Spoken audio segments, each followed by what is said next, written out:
to Basketball Talk Pro. Before we get started on the segment today, I just want to draw your attention to something that I think is important to us all as coaches.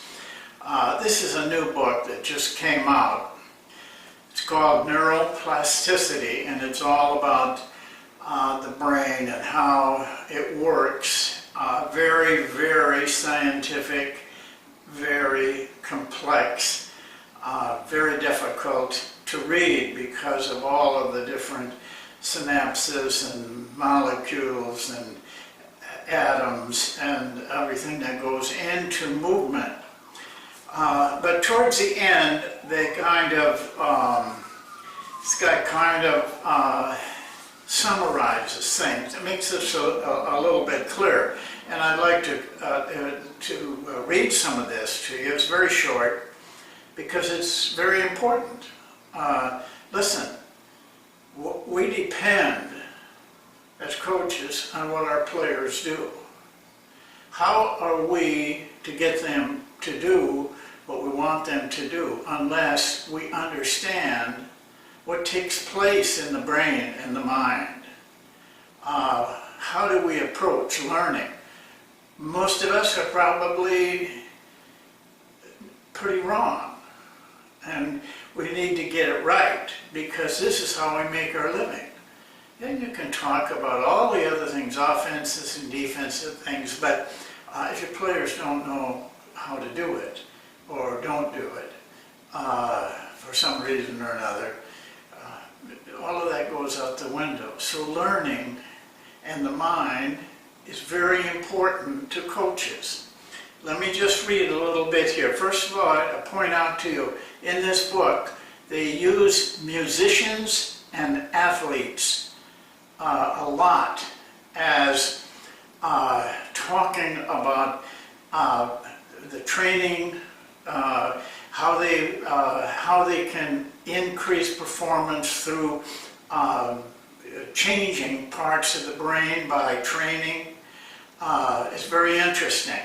Those two groups, they say, need very intense, focused training. That's why they use them, because most of the other people aren't able to have that intense focus. Here's what they say. Musical and athletic training enhance the execution of the complex sequences of movements needed, and trainees acquiring the knowledge, it's in quotes, learn how to organize huge amounts of spatial information and then use it effectively. In this way, training optimizes the brain areas and neural pathways involved in performing a given task, such as in basketball.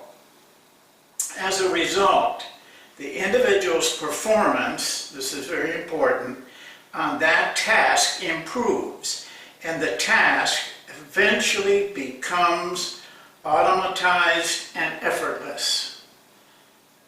What we talk about instinctive improvisation is what they're saying. A little bit more, because it talks about mental practice, which is something many of you overlook and shouldn't. The available data suggests that gaining expertise in any domain requires at least 4 hours of training per day for approximately 10 years. Now don't let that scare you, because you can do a lot in a much shorter time, even in months. What they're talking about here is the professional athlete and the professional musician. Those players, both music and athletics, take it to a completely new level. Remarkably, there is also compelling evidence that motor imagery, mental practice, that is, visualizing certain moments in the mind's eye, can also enhance the learning and execution of certain skills.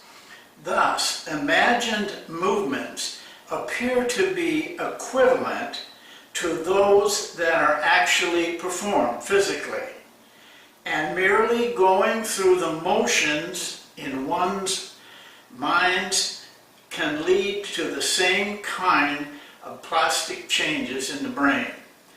In other words, as hard as it might seem to believe, you can learn the jump shot in your mind's eye as effectively as you can learn it doing it physically. That's the bottom line on this. I think we miss a boat not incorporating mental practice.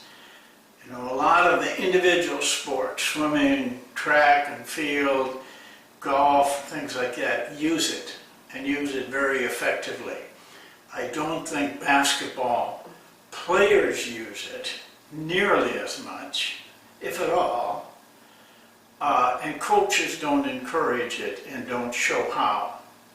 I'm not going to get into that today, but keep it in your mind. What I am going to get into today is a defensive drill that I think everybody should run almost every practice. I was asked to do something on containing a driver and a drill, and I have a very simple drill. As you know, if you've been watching Basketball Talk Pro very long, I've talked about the three pillars of defense, which is contain the ball, contest shots, and defensive rebounding. Now, there's other things, of course, but I think if you can do those three things very well, you're going to be a good defensive team, regardless of what kind of strategy you use or system you use. By the same token, if you can't do those three things well, I don't care what you do defensively, you're not going to be any good. You can talk about rotations and all those things, but if you can't contain the ball, you don't contest shots, and you don't rebound defensively, no matter what you're doing, it goes out the window. So these three things are very important. It starts with your team being able to play a man with the ball effectively. And so this drill is what I've used. You don't need much more.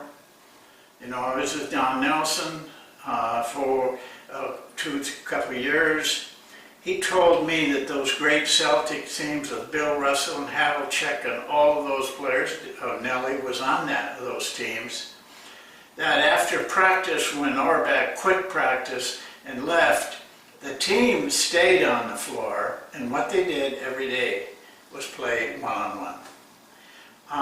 They had some, kind of little games, but mainly they played each other. They tried to play everybody on the team. They mixed it up, and they did that after every practice. Of course, they were a fantastic team, and they were a great defensive team. Learning to play one-on-one is, just like playground or pickup basketball, but it's very important. We have a drill that I think gets the point across to the players very, very well. First of all, I have them drawn up on both sides. We don't use both sides at the same time. One side goes, then the other side goes, and it comes back here. It starts right here. This man, we start him low. We want this man, the defensive man, to get in a high position. Do not stay even with him. I repeat that and repeat it. But everybody, you go away from the drill and they're playing right here on the guy. Now that gives the offensive player the advantage. He knows when he's going. You have to react to it. This gives you a step or two. You have to be very careful. You don't want to go so far up that the back door is wide open, but far enough so that when he comes, you're still ahead of him, and you stay ahead of him all the way to here and out to there. And this going from here to here is the most important. This has got to be very quick. That's why we use that defensive drill that I showed you. This should be a coach. The coach passes to him. The coach can get pretty good at passing to the outside of that man rather than right at him. Now the rule though is we tell this guy to overplay like he can't get the ball, but let him have the ball. It's a little clumsy sometimes and they forget. It's okay. Nothing works perfectly. Once he gets the ball, this is critical. This man can't stay here once he gets the ball. He's got to get over here. So he can't do this reaching out. It's helpless, doesn't do anything. When that ball's in the air, unless he can intercept it now, he can do that, but he better make it work. Otherwise, it's going to be a calamity for the rest of the team. But as the ball's in the air, he should be getting a new position so that when he catches the ball, he's in the position. Now, we force middle. I know teams, a lot of teams force baseline, but I'm going to tell you something. If this guy gets beat and turns that corner, you can't stop him from getting a layup without fouling him badly. I don't care what you say. You can come from the weak side. You come from the weak side and try to stop that guy, you're going to get a foul or get smashed, either one. So force him into the middle because you got all kinds of help in here. That's why we do it. But now, once he gets the ball, here's the rules. The rules make this effective. They have 8 seconds, this guy, with the ball, to get a shot. I don't want all of this backing in and all that stuff you can't do in a game. In a game, you better be able to get by that guy and get a shot in 8 seconds, or you should be passing the ball to somebody.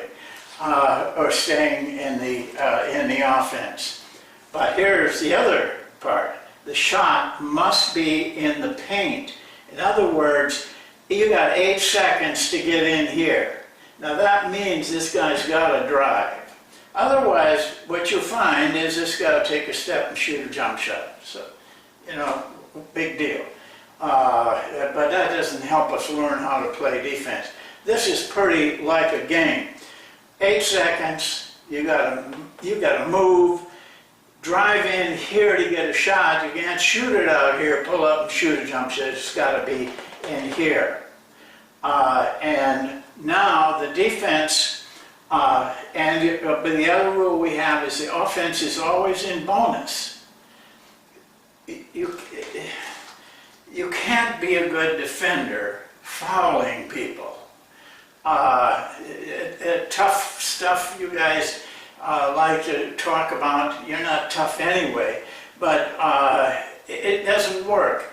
Anybody fouled in bonus can walk up to that line and score a point. It's darn hard to score a point per possession any other way. The easiest way is to get fouled. So you've got to learn to play without fouling. That doesn't mean to be meek. It just means be smart. Because if here you are, 8 seconds left on the clock, you're up by 1 point, this guy gets the ball, he goes in, you foul him, he's got 2 shots, chances are it's a tie game or a loss. If he's a good shooter, and I would imagine they're going to throw the ball to somebody who is not a bad shooter. Those are the rules. Both players rebound. The shot ends the drill for these guys, but we want him to rebound. I want that defensive man, when that shot goes up and he contests it, to really be pursuing the ball, and the offensive player as well. He might get a second shot. So it turns out to be a very good drill.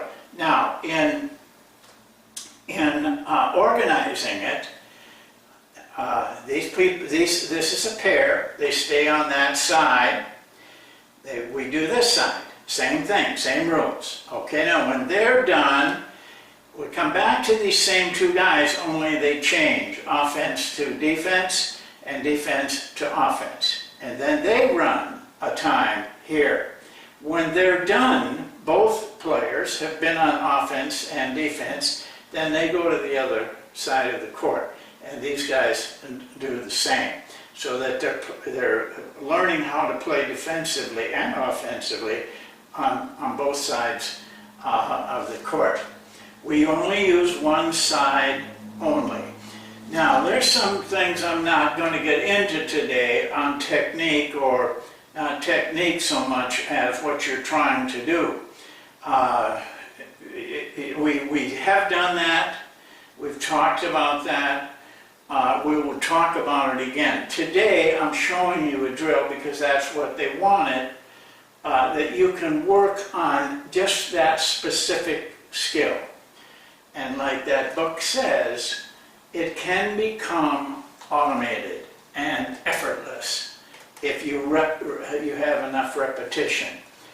I don't see any excuse, any at all, for not doing this drill many times a week, all season long. You only get good at something you practice. You only get bad at something you don't practice. So, go to work on this drill. Thank you for watching. Don't forget what I said from that book. We have to be coaches that know the mind. We have to understand the players' minds. Have to understand our own mind. So we take care of ourselves and raise ourselves up. But the mind is the area that we want to learn how to work on and run this drill. We'll see you next time. Thank you.